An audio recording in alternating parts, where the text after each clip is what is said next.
topic for this session is the promised land.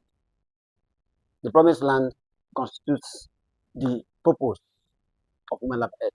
The promised land is actually the beginning and the end of human life on earth.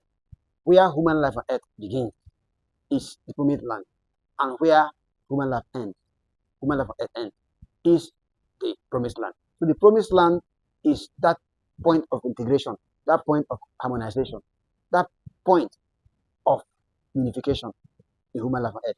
That point which is always lost, which is now lost to human life on earth. Because once a human being has got to the age of 3, he moves into the age of 4, he or she moves into the age of 4, then human life on earth, the integration, the harmonization, and the base is already lost.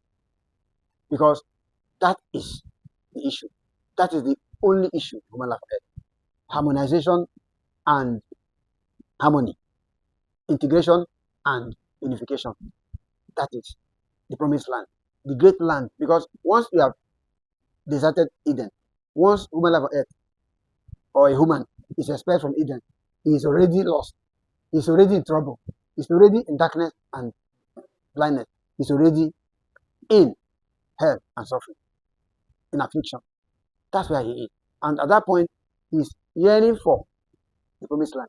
He's yearning for that great land, that land that is inside Eden, that land that is inside heaven, that land that is the land of God, that land that is the land of spirit. For God means spirit, and spirit means God.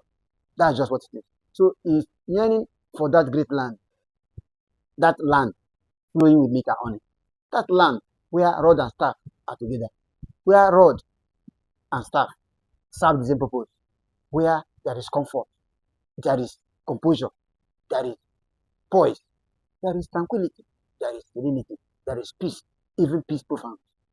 That is the land I'm talking about. It's not a land of philosophy or of theology. It's not a land of the past. It's not a land of pastology. It's not a land of reasoning.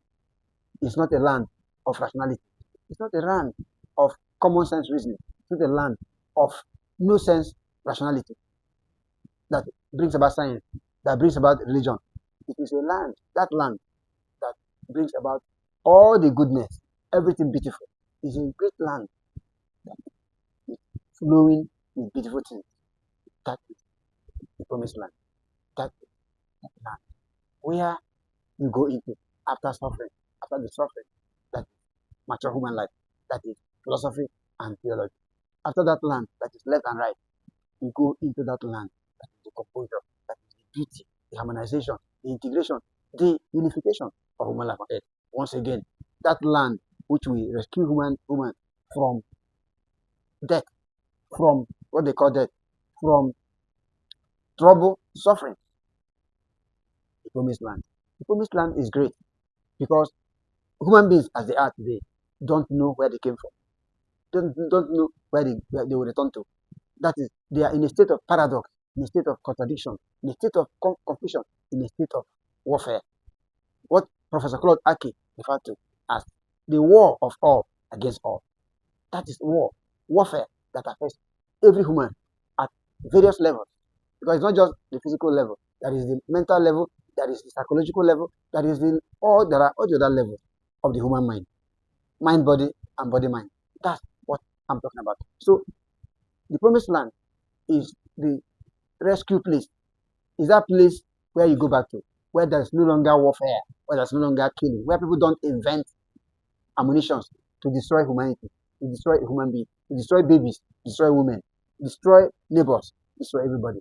A land where there will be no war, a land where warfare is evil, a land where anybody talking war will be looked at with surprise. People will be surprised at you and looking at you, just as the sages are. The sages like Albert Einstein, sorry, like Nelson Mandela, like